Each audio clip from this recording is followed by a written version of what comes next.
السلام علیکم ورحمۃ اللہ وبرکاتہ۔ الحمد للہ الذی بیدہ الملک وہو علی کل شیء قدیر، هو الاول والآخر والظاہر والباطن وہو بکل شیء علیم، واشہد ان لا الہ الا اللہ وحدہ لا شریک لہ، واشہد ان سیدنا ومولانا محمدا عبدہ ورسولہ، ارسلہ بالحق بشیرا ونذیرا وداعیا الی اللہ بإذنہ وسراجا منیرا، صلی اللہ تعالی علیہ وعلی آلہ وعلی اصحابہ وبارک وسلم تسلیما کثیرا کثیرا، اما بعد فاعوذ باللہ من الشیطان الرجیم، بسم اللہ الرحمن الرحیم۔ ان ابراہیم کان امۃ قانتا حنیفا للہ ولم یک من المشرکین شاکرا لانعمہ اجتباہ وہداہ الی صراط مستقیم، ثم اوحینا الیک ان اتبع ملۃ ابراہیم۔ وقال تعالی فلما اسلما وتلہ للجبین ونادیناہ ان یا ابراہیم قد صدقت الرؤیا انا کذلک نجزی المحسنین۔ میرے محترم بھائیوں بہنوں، میرے عزیزوں، بچے بچیوں، پوری دنیا کے انسانوں، اللہ کرے میرا پیغام پوری دنیا میں پہنچے، مسلم بھی سنیں، نان مسلم بھی سنیں، کہ اچھی بات تو لینی چاہیے جہاں سے بھی ہو۔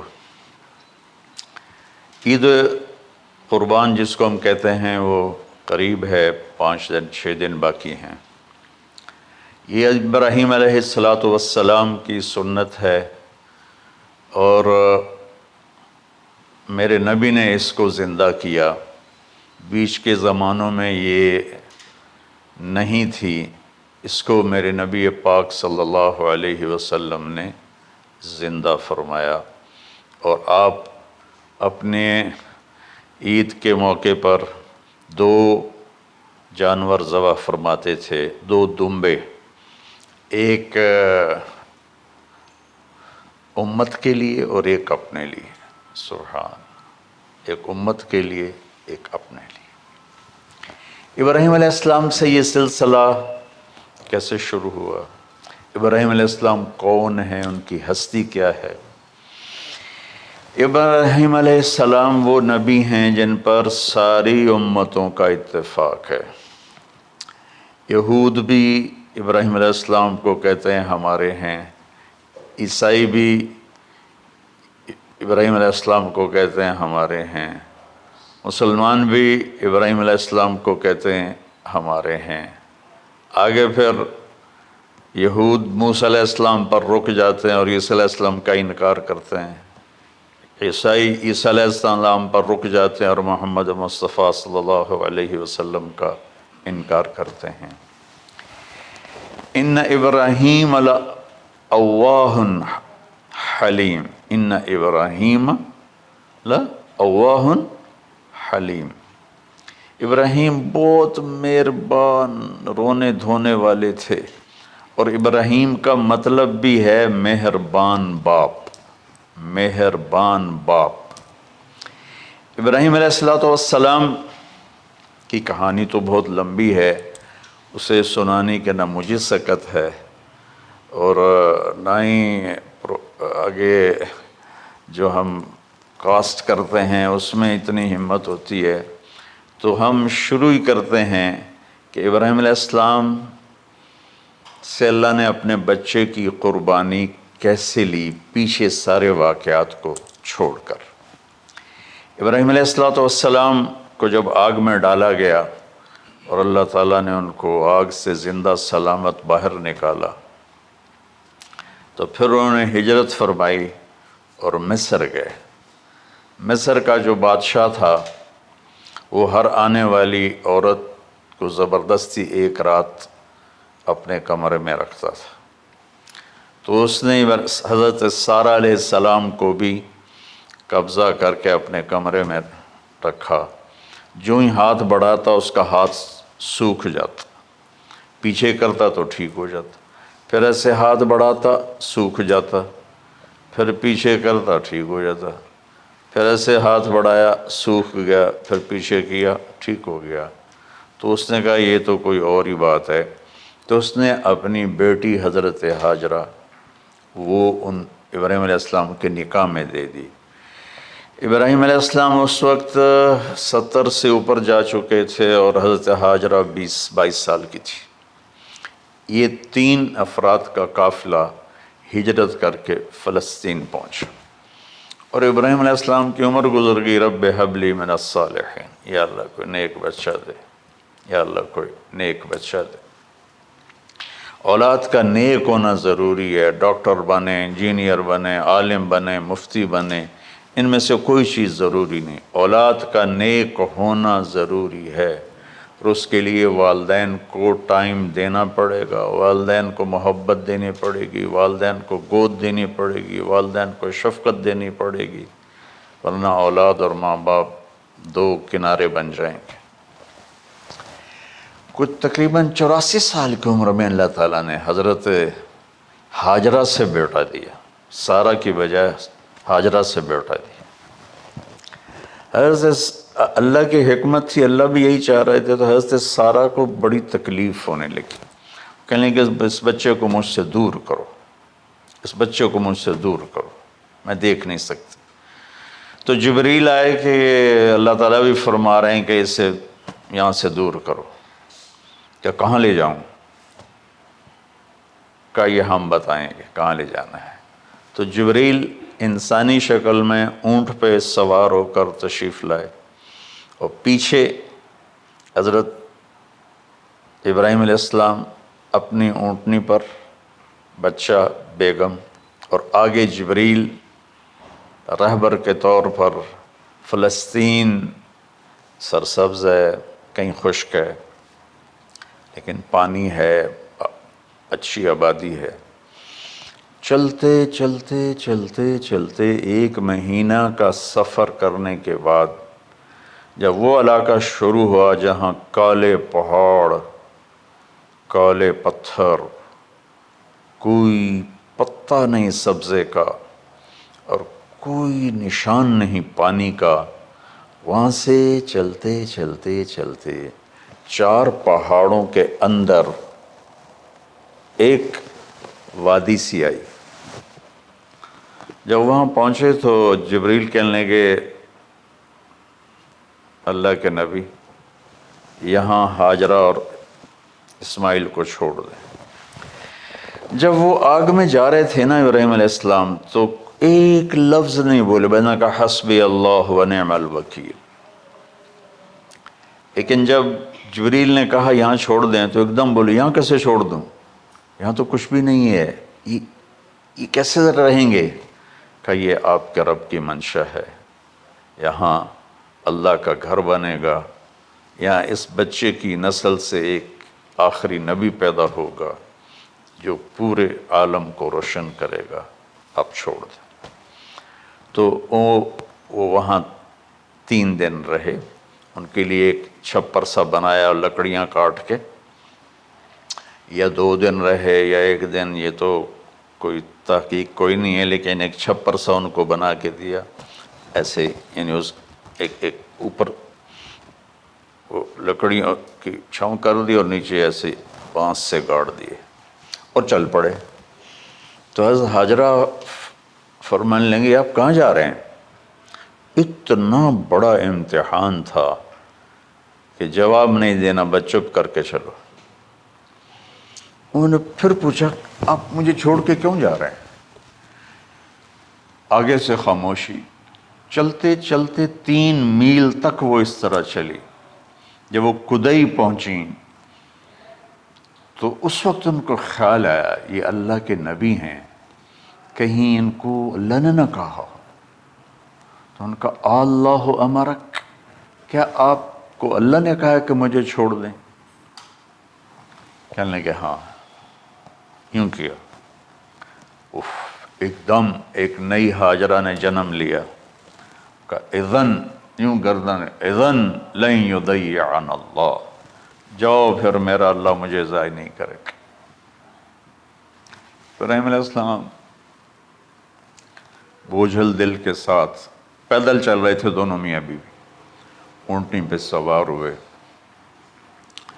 اور وہ اپنے بچے کو گود میں لے کر ایسے کھڑی ان کو دیکھ رہے تھے. یہ کوئی مہینے کے لیے نہیں جا رہے تھے، پتہ نہیں ہے کب واپس آئیں. اج دے وچھڑے قد ملن گے، جانے رب رحمان. دیکھتی رہیں. پھر انہیں ایسے پہاڑی کے اوپر چڑھے کہ اونٹ نیچے اتری، تو پھر انہوں نے منہ موڑا اور واپس اس وادی کی طرف چلیں. کیا وقت تھا، صبح تھی، شام تھی. جو ابراہیم علیہ السلام غائب ہوئے تو ایک دم آپ نے اونٹنی کا منہ موڑا ادھر ہی اور کہا ربنا انی اسکنت من ذریت بواد غیر ذی زرع ربنا لیقیموا الصلاۃ. کیا درد ہے. آپ اندازہ لگاؤ، ایک آدمی کو 84 سال کی عمر میں بیٹا ملے اور پھر اسے ایسے جنگل بیابان میں چھوڑ دیا جائے، تو ان کے دل پہ کیا بیت رہی ہوگی. یہ اس دعا میں وہ درد ہے جو میرے بھی آنسو نکل رہے ہیں. ان کو 3 دفعہ قصہ سنا چکا. اے اللہ، تیرے ہی کہنے پر، تو جو میرا رب ہے، یا اللہ نہیں کہا، اللہم نہیں کہا، ربنا. یا اللہ تو تو مہربان ہے، اس میں بھی کوئی تیری مہربانی ہوگی، تیری محبت ہوگی، تیری شفقت ہوگی. انی اسکنت من ذریت، میں نے چھوڑ دیا اپنی اولاد کو. یا اللہ میں نے وہاں چھوڑا جہاں نہ پتہ ہے، نہ دانہ ہے، نہ پانی ہے. تو جان اور یہ جانے. اس درد بھری دعا نے عرش کو بھی ہلا دیا تھا، اور آپ نے منہ موڑا. اس باپ کو سوچو جو ہر قدم پہ اپنے معصوم بچے سے دور ہو رہا ہے، اور اس ماں کو سوچو جو ہر قدم پہ اپنے خامن سے دور ہو رہی ہے. ابراہیم کی منزل تو آگے گھر ہے، 2 بیویاں اور ہیں، ادھر تو پتھروں کے ساتھ دوستی ہے. جب ہاجر، میں ایک دفعہ میں ایسے سوچ میں بیٹھا، میں اتنا رویا. میں نے کہا جب وہ ہماری ماں ہاجرہ وہاں اکیلی بیٹھی ہوگی، وہ چاروں طرف اونچے اونچے پہاڑ تھے، اور اندر بیٹھنے والے کو باہر کا پتہ نہیں، باہر والے کو اندر کا پتہ نہیں. تو شام ڈھلی ہوگی تو اندھیری رات نے کیا ظلم ڈھایا ہوگا. کالے پہاڑوں کا اندھیرا، اندھیری رات کا اندھیرا. تارے بھی حیران ہوں گے، یہ کون بی بی بیٹھی ہوئی ہے. ستارے روزانہ ہی نکلتے تھے، لیکن آج وہ ایک نیا تماشا دیکھ رہے ہیں کہ ایک معصوم شہزادی ایک معصوم بچے کو گود میں لے کے بیٹھی ہے. کون اسے یہاں چھوڑی. چاندنی رات ہی تو چاند بھی حیران ہو رہا ہوگا، یہ کیا ہو رہا ہے، یہ کیا ہو رہا ہے، یہ کیا ہو رہا ہے. اور وہ تنہا جان آسمان کو دیکھتی ہوگی، یا اللہ یہ میرے ساتھ کیا ہوگی. وہ رات کیسی، پہلی رات کیسی گزری ہوگی حضرت ہاجرہ پر. یہ ہمارے تبلیغ والے 3 دن کے لیے جاتے ہیں، بیویاں شور مچا دیتی ہیں، چھوڑ کے جاندے پہ وہ، چھوڑ کے جاندے پہ. اس ہاجرہ کو سوچو جس پر اندھیری رات تھی، اور اسے کچھ پتہ نہیں تھا میرے ساتھ کیا ہونے والا ہے. جب دن چڑھا تو سورج نے دیکھ کر اس کی آنکھیں پھٹ گئیں کہ یہ کیا ہے. وہ تو کسی پہ رحم نہیں کرتا. اس کی آگ نے پتھروں کو تپایا، میری ماں ہاجرہ کے چھپر کو تپایا اور تڑپا کے رکھ دیا. ایک چھوٹا سی مشکیزہ تھا پانی کا، اس سے گھونٹ گھونٹ پی کے ان کے منہ میں بھی ڈال رہی تھی. اس مشکیزے پر 3 دن گزرے، پانی ختم ہو گیا. ہم 92 کے حج میں پھنس گئے مزدلفہ سے پہلے تو ہماری بس میں پانی کوئی نہیں تھا. جو اس وقت ہمارا حال ہو، ہمیں پتہ تھا 2-4 گھنٹے کے بعد پانی ہے، لیکن جو اس وقت بچے بھی تھے، چیخ و پکار تھی. ہاجرہ کی چیخیں کون سن رہا تھا؟ اور ادھر اسماعیل کی دھاڑ دھاڑ شروع ہو گئی، پیاس کی وجہ سے، بھوک کی وجہ سے. بے بس ماں دیکھ رہی ہے، میں کیا کروں؟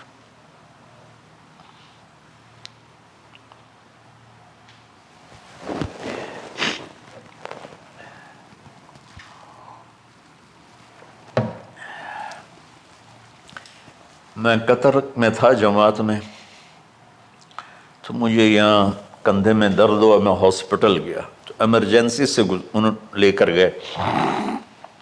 ایک بچہ تڑپ رہا تھا اس میں، جو ہاسپٹل کا بیڈ ہوتا ہے چھوٹا سا. اس کی ماں ٹیک لگا کر نا اس کو یوں دیکھ رہی تھی. مجھے نہیں پتا وہ کون ہے، مجھے نہیں پتا اس بچے کو کیا ہے، لیکن آپ یقین مانیں یہ جو میرے آنسو ہیں اس عورت کی وجہ سے، کہ جس خاموش ساز خاموش فریاد سے معمور ہیں ہم. نالہ اگر لب پہ آتا ہے تو مجبور ہیں ہم. جس طرح وہ ماں ساز خاموش تھی اور اس کے چہرے پر درد پکار رہا تھا، میں صرف ایسے گزرتے گزرتے اس کو دیکھا اور میں آج رو رہا ہوں 15 سال کا قصہ یاد کر کے. تو ہاجرہ کے چہرے کو کون پڑھنے والا تھا؟ کون سی ایمرجنسی وارڈ میں بیٹھی تھی؟ کون اس کے لیے کہہ رہا تھا میں پانی لاتا ہوں، کھانا لاتا ہوں؟ موت تھی دونوں ماں بیٹی کی. تو یہ بے قراری میں صفا مروہ کی دوڑ لگائی. انہیں پتا تھا کچھ نہیں ہے.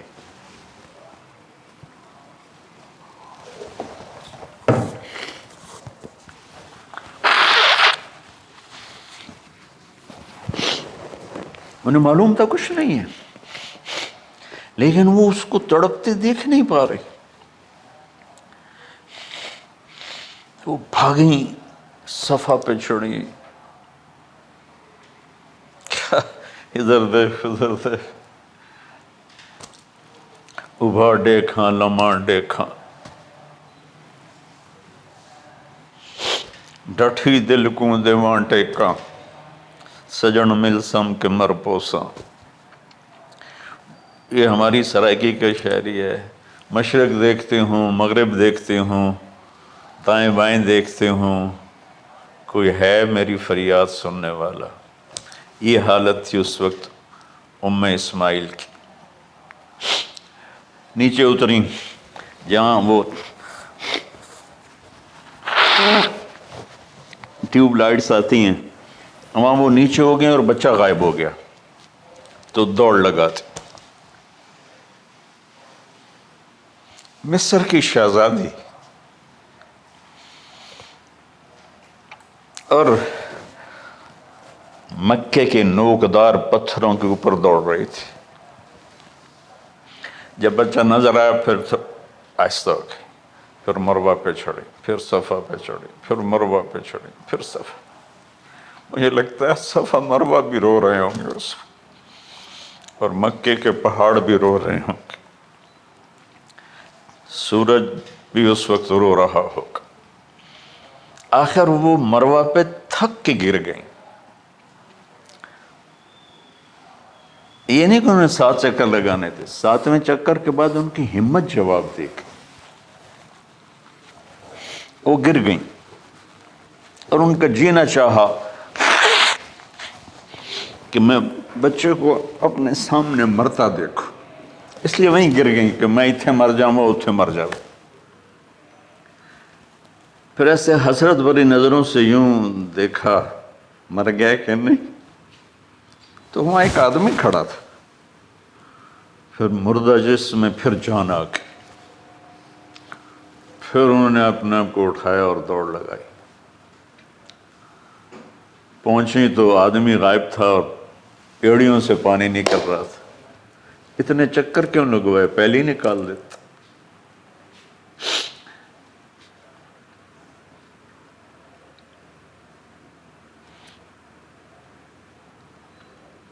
عاشق ہوں میں عشق کماں میں، دل رکھیں وانگ پہاڑاں ہو،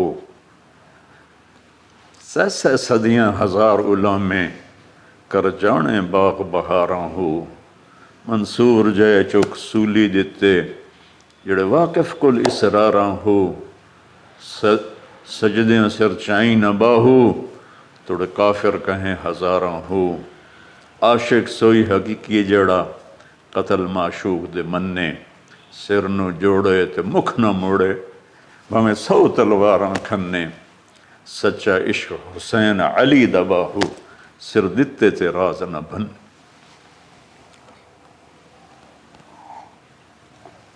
کوئی ابراہیم کا گلہ نہیں، شکوہ نہیں۔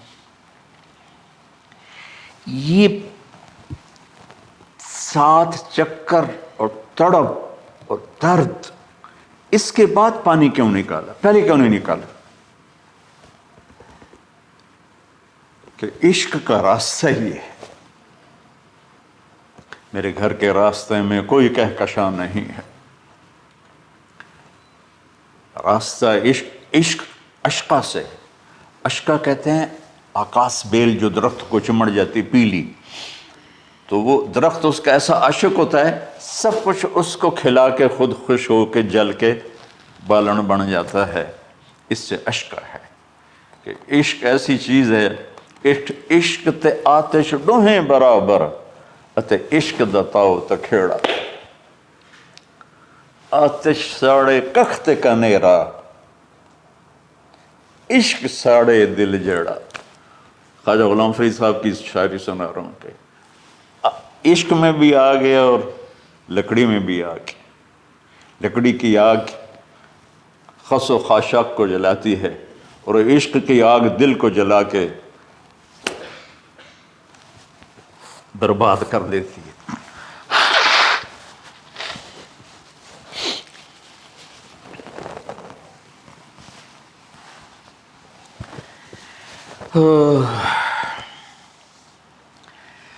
یہ دنیا میرے بھائی بہنوں امتحان کی جگہ ہے۔ ہم اسے جنت بنانا چاہتے ہیں، ہم یہاں اپنی مرضیاں پوری کرنا چاہتے ہیں۔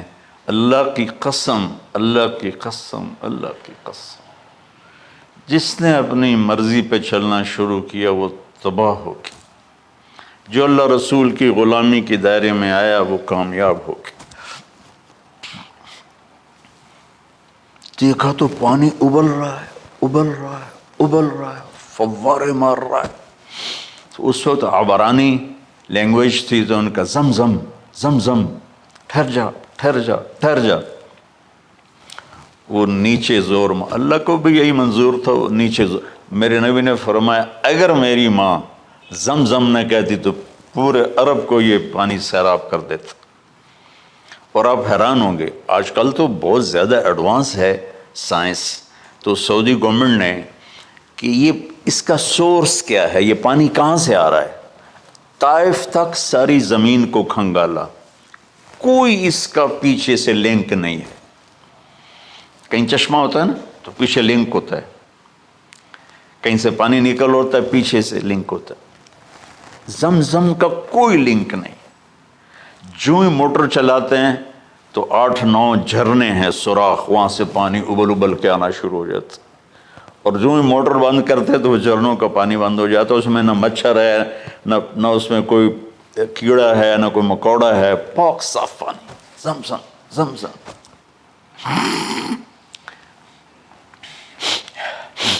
جتنا اونچا بنانا ہو بلڈنگ اتنی گہری بنیاد۔ اس ماں بیٹے سے محمد مصطفیٰ نے آنا ہے تو پھر بنیاد تو گہری ہوگی نا، ایسے تو نہیں ہے نا۔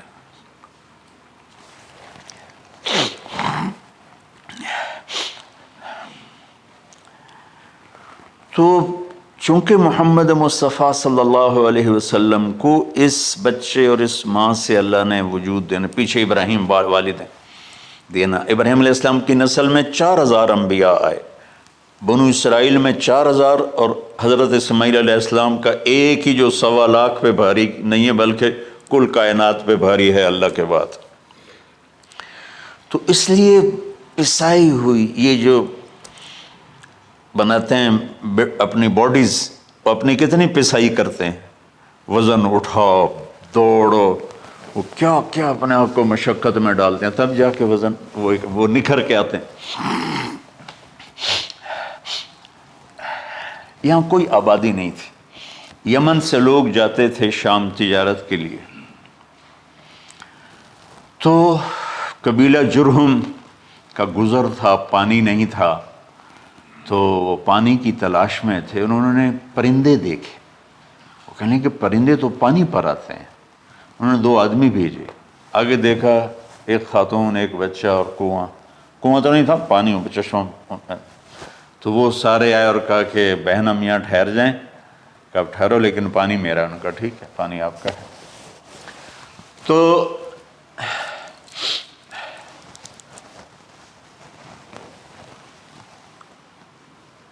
ایک سال کے بعد اجازت ملی، جاؤ مل کے آؤ، مل کے آؤ۔ جس گھاٹی سے ابراہیم کو جدا کیا تھا اس پر کتنی دفعہ حضرت ہاجرہ کی نظر پڑتی ہوگی،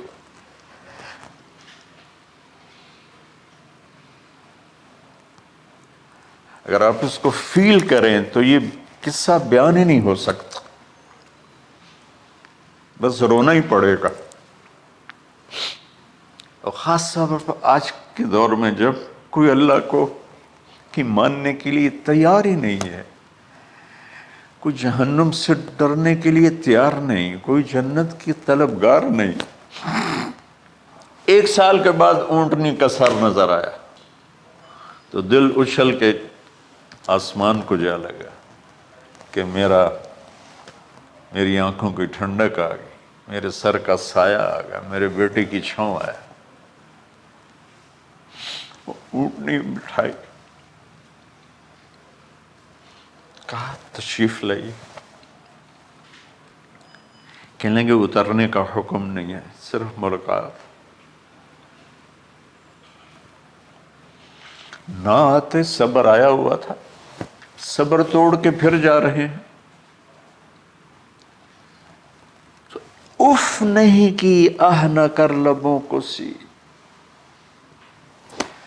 زخم پہ زخم کھا کے جی، اپنے جگر کا لہو پی، آہ نہ کر لبوں کو سی، عشق ہے دل لگی نہیں، سینے پہ تیر کھائے جا، آگے قدم بڑھائے جا، یعنی زبان حال سے کہہ دے اس کے ہاں ستائے جا۔ کوئی شکوہ گلہ نہیں ہے، یہ کیا ملنا ہے، نہ آتے وہیں بیٹھے رہتے۔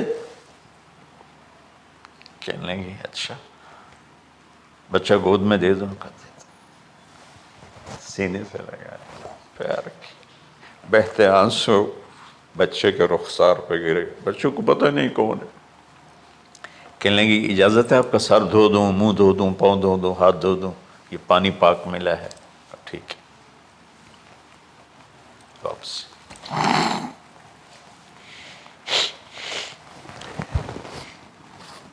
فلما بلغ معه السعی، جب وہ بچہ بھاگنے دوڑنے لگا، دل میں اتر گیا، نظروں کو بھا گیا، تو خواب آنے شروع ہوئے، قیمتی چیز قربان کرو، پتہ نہیں کتنی بکریاں قربان کر دیں، پھر خواب آیا قیمتی چیز قربان کرو، پھر گائے قربان کر دیں، عدد مجھے یاد نہیں ہے، پھر خواب آیا قیمتی چیز قربان کرو، اونٹ قربان کر دیے، پھر خواب آیا قیمتی چیز قربان کرو، تو پھر خیال آیا کہ یہ اسماعیل کی طرف اشارہ ہے۔ 1500 کلومیٹر ہے، 1 مہینے کا اونٹ کا سفر ہے، چھری لے کر ایک باپ بچے کو ذبح کرنے جا رہا ہے، اس مہینے کے ہر منٹ نہیں، ہر سیکنڈ میں اس کے دل پہ کیا گزر رہی ہوگی، کس لیے جا رہا، ساری دنیا پھرتے ہیں، جب گھر واپس آنے کا ہوتا ہے تو خوش ہو رہے ہوتے ہیں کہ پاکستان جا رہے ہیں، پاکستان جا رہے ہیں۔ کتنی دفعہ اللہ نے دنیا پھرائی یہ، اور اس باپ کی عمر اب 92 سال ہو چکی، 92 سال مولانا صاحب، اس کی اونٹنی کے قدم کے ساتھ نہیں، ہر سیکنڈ کے ہر کروڑویں حصے میں ابراہیم کا دل پھٹتا ہوگا کہ اس معصوم بچے کو ذبح کیسے کروں۔ اللہ کی مان کے دکھا دی۔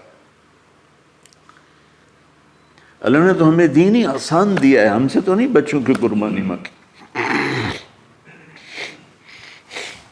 ابو بکر صدیق رضی اللہ تعالیٰ عنہ نے فرمایا تھا، یا رسول اللہ، ایک آیت ہے جس میں کا مفہوم یہی ہے، اگر اللہ ہمیں کہتا نا بچے قربان کرو، ہم بھی چھریاں چلا دیتے۔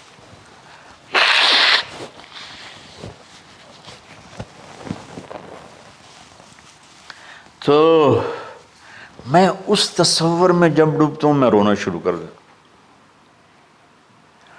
عاصم کا بازو ٹوٹا، 6 سال کا تھا، اس کو جوڑ رہے تھے تو اس کی چیخیں نہیں کر رہی تھی، میں باہر نکل گیا، مجھ سے چیخیں سنی نہیں گئی، حالانکہ اس کا علاج کرنے کے لیے کر رہے تھے۔ اور یہ 92 سال کی ہستی بڑھاپے میں 1 مہینے کی اذیت برداشت کرتے ہوئے جا رہے ہیں کہ بیٹا ذبح کرنا ہے، بیٹا ذبح کرنا ہے، بیٹا ذبح کرنا ہے۔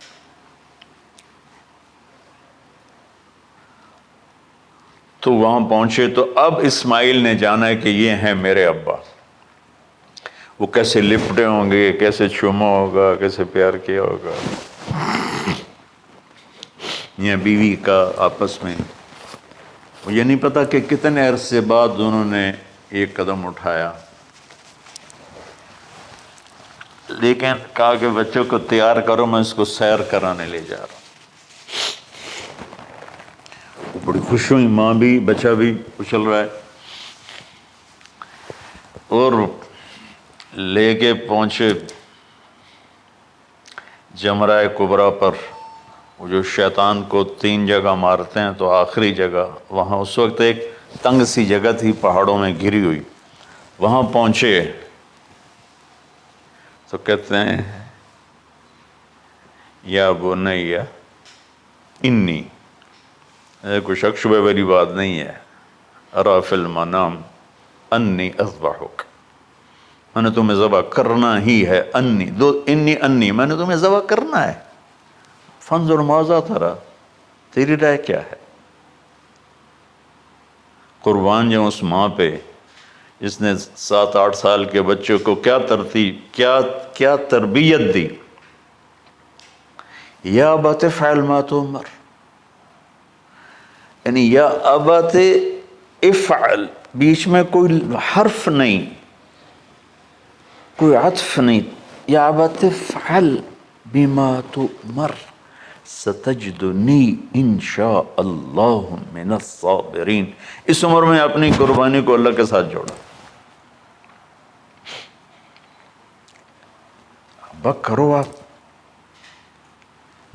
یہ جب ماں اپنے بچے کو فوکس کر، آج کی مائیں، میں گلہ کرتا ہوں آپ کے والدین سے، میں گلہ کرتا ہوں، انہوں نے اپنی اولاد کو فوکس نہیں کیا، یہ اپنے دھندوں میں اتنا پھنسے ہوئے ہیں، اپنے کاموں میں، اس بدبخت یہ کیا فون ہے، کیا کہتے ہیں اس کو، اسمارٹ فون، سیمسنگ موبائل، اس میں اتنا گم ہو گئے ہیں کہ بچے اگنور ہو گئے ہیں۔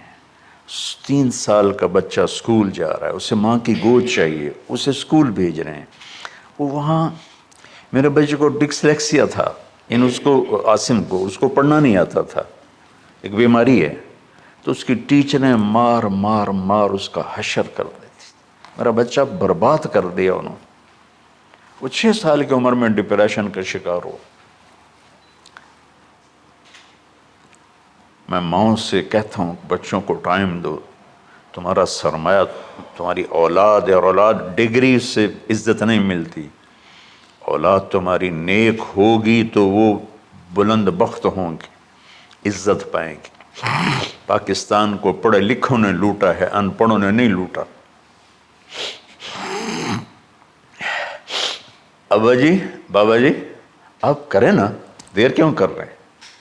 ستجدنی انشاءاللہ من الصابرین، آپ دیکھیں گے میں آپ کی آزمائش پہ پورا اتروں گا اور اللہ کی آزمائش پر بھی پورا اتروں گا۔ پھر معصوم ذہن ادھر چلا گیا ماں کی طرف، کہنے لگے ہاں یہ بات تو ہے کہ میری ماں کو بڑی تکلیف ہوگی، تو اس لیے نا اپنا کرتا اتارا، کہا بابا جی یہ کرتا آپ میری ماں کو دے دیں، وہ جب مجھے یاد کرے گی میرا کرتا دیکھ لے، اور آپ نے مجھے یہیں دفن کرنا ہے، ادھر نہیں لے جانا، اور آپ بھی احتیاط کریں، مجھے الٹا الٹائیں، طلّہ للجبین، میرا سر زمین پہ لگائیں، گردن نہیں، تاکہ آپ کو تکلیف نہ ہو مجھے دیکھ کر۔ اب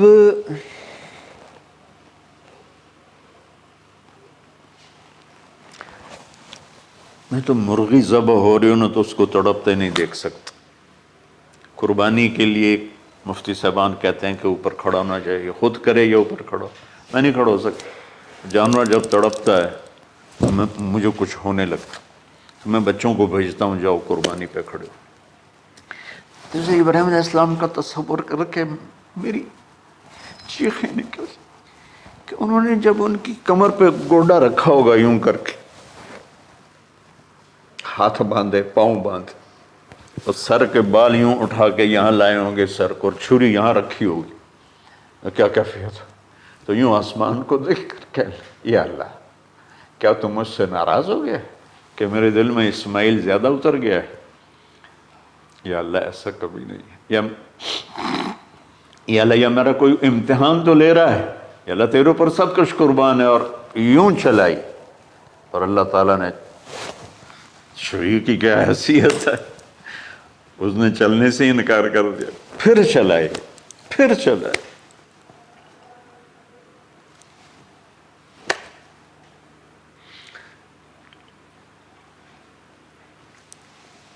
بعضی کتابوں میں ہے تو صحیح، لیکن روایت کی کتنی حیثیت ہے وہ تو مجھے نہیں پتا، لیکن چونکہ یہ ایک تاریخی چیز ہے کہی جا سکتی ہے۔ کہتے ہیں پھر گئے اور چھری کو تیز کیا پتھر پر، تیز کر کے جب آئے نا اور بال پکڑے، آسمان کے فرشتے 2 دفعہ روئے ہیں انسانی تاریخ میں، آسمان کے فرشتے 2 دفعہ روئے ہیں انسانی تاریخ میں۔ ایک جب ابراہیم علیہ السلام نے ان کی کمر پہ اپنا گھٹنا رکھا کہ سر کے بال پکڑ اور چھری پکڑ کے یہ کہا یا اللہ تم مجھ سے ناراض ہو، تو آسمان کے فرشتوں کی چیخیں نکل گئی۔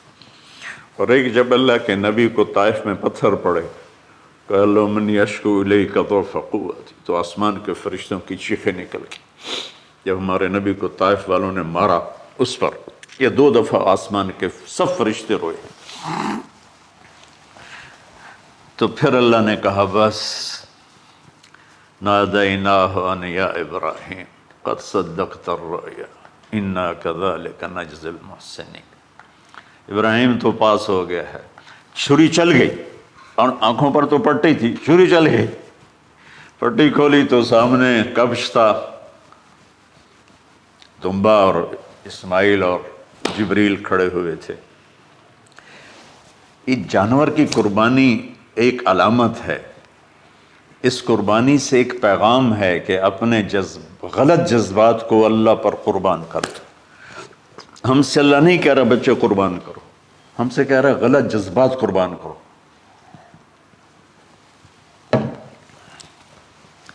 ہم سے اللہ کہہ رہا ہے اپنے جذبات کو دبا دو جو تمہیں اللہ اس کے رسول سے دور کرتے ہیں، ان پر چھری چلاؤ۔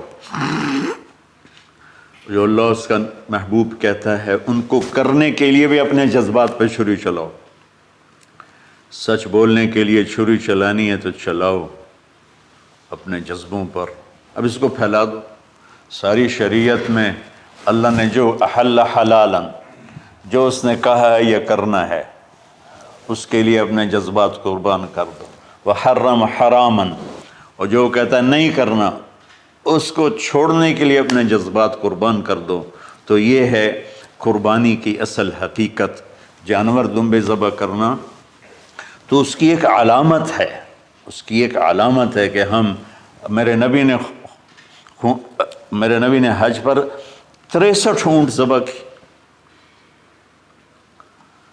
اپنے ہاتھ سے ذبح کی، باقی 37 حضرت علی رضی اللہ تعالیٰ علیہ السلام نے ذبح کیے۔ تو بھائیو، قربانی کی اصل یہ ہے کہ ہم اللہ اس کے رسول پر اپنے جذبوں کو قربان کر رہے ہیں، اپنے جذبوں کو قربان کر رہے ہیں۔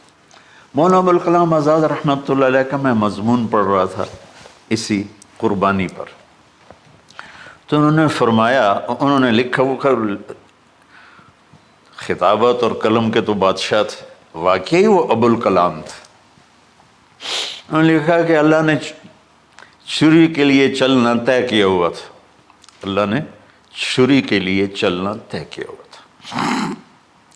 جب اسماعیل کو لٹایا گیا تو اسماعیل کو کھینچ لیا، چھری کو روک دیا۔ جب میرے نبی کے والد کو حضرت عبد المطلب جب زمزم کا کنواں کھود رہے تھے تو باپ بیٹا تھے، حارث اور عبد المطلب، تو تھک کر کے ایک دن کہنے لگے، یا اللہ اگر تو مجھے 10 بیٹے دے گا نا تو میں ایک تیرے نام پہ قربان کروں گا۔ اللہ نے 15 دے دیے۔ جب وہ سارے جوان ہو گئے تو ان کو اکٹھا کیا، بچوں میں نے تو منت مانی تھی۔ تو انہوں نے کہا، ابا جان آپ جس پہ ہاتھ رکھیں گے ہم تیار ہیں، کیا اطاعت ہے۔ تو کہنے لگے نہیں، میں قرعہ ڈالوں گا، جو اس زمانے کا طریقہ تھا وہ تیروں کے ساتھ۔ تو حضرت عبداللہ کا قرعہ نکل آیا، حضرت عبداللہ سب سے زیادہ محبوب، تو انہوں نے ہاتھ پکڑا، چھرا اٹھایا۔ عمر بن عاص رضی اللہ عنہ کے والد عاص بن وائل ایک بہت بڑا کام کر گیا، وہ سامنے آ کے کھڑا ہو گیا، کہنے لگا یہ کام نہیں ہوگا۔ انہوں نے کہا یہ سردار کا بول ہے، کہا آگے بھی سردار کھڑا ہوا ہے، میں یہ ظلم نہیں ہونے دوں گا۔ سارے مکے والے اس کے ساتھ ہو گئے، عبد المطلب اکیلے رہ گئے۔ انہوں نے کہا وہ جو ہے نا قطبہ کاہنہ نجران میں، وہ جو فیصلہ کرے گی یا عصفان میں وہ مانوں گا۔ کہا چلو۔ تو عصفان یا نجران گئے قریش مکہ کے سردار۔ تو اس کاہنہ عورت، جیسے آج اس زمانے کی جج ہوتی تھی، مرد بھی عورت میں، اس نے کہا کہ تم لوگ قتل کا معاوضہ کیا لیتے ہو؟ کہ 10 اونٹ۔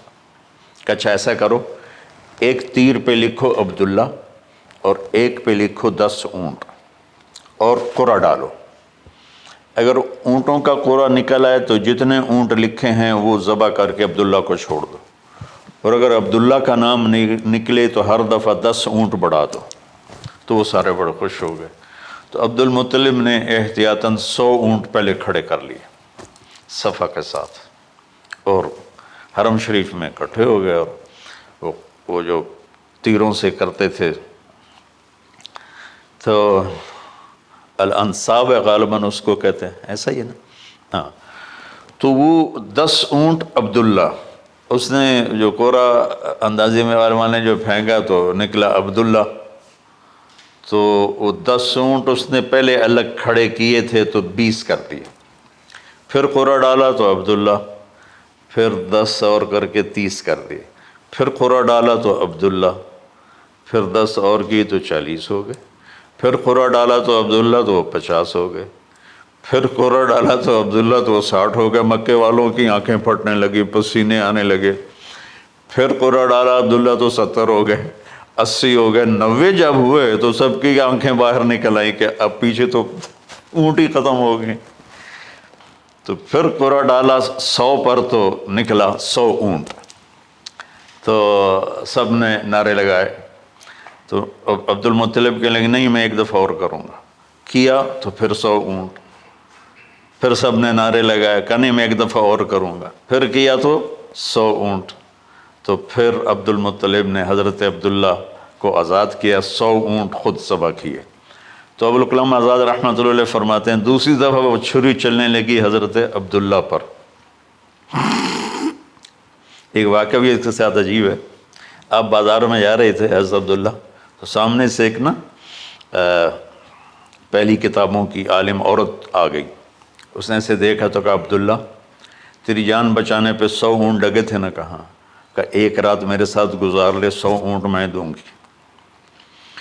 تو اس نے نور نبوت دیکھا یہاں، تو آپ نے کہا نہیں میں عزت دار ہوں، میں یہ کام تو نہیں کر سکتا۔ تو پھر فرمایا کہ اللہ نے اسماعیل کو نکالا، عبداللہ کو نکالا، لیکن چھری نے چلنا تھا۔ جب حسین کی باری آئی تو اللہ نے چھری کو کہا چلو، اور وہ کاٹتے چلی گئی۔ کیا جرم ہولی کی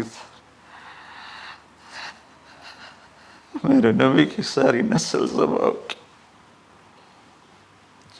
کتنا کہا اذکرکم فی اہل بیت، اذکرکم فی اہل بیت، اذکرکم فی اہل بیت۔ صرف 60 سال بعد امت نے 89 سمیت 72 انسان ذبح کر دی، کہ جنازے بھی نہ پڑھنے تھے۔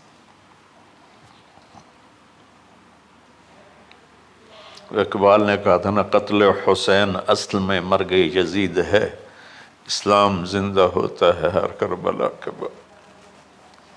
اللہ سے محبت کرو، اللہ کے نبی سے محبت کرو، اللہ کے نبی کے گھرانے سے محبت کرو، اللہ کے نبی کے صحابہ سے محبت کرو، اللہ کے نیک بندوں سے محبت کرو۔ عید قربان کا فلسفہ ہے اللہ اس کے رسول کی اطاعت پہ قربان ہو جانا۔ عید قربان کا فلسفہ ہے اللہ اس کے رسول کی اطاعت میں اپنے جذبات پہ چھری چلا دینا۔ عید قربان کا فلسفہ ہے اللہ اس کے رسول کی اطاعت کے سامنے گردن کو جھکا دینا، اور اس کے لیے جس بھی کڑے امتحان سے گزرنا۔ ہم اللہ نہ کرے ہم امتحان نہیں مانگتے، یا اللہ نہیں مانگتے، یا اللہ نہیں مانگتے، عافیت مانگ، عافیت مانگ۔ تو میرے بھائی بہنوں، ہم اللہ کی بارگاہ میں جھکے، ہم اللہ کی بارگاہ میں جھکے، اس کے رسول کی بارگاہ میں جھکے، تاکہ ہمارا یہ جہان بنے وہ جہان بنے۔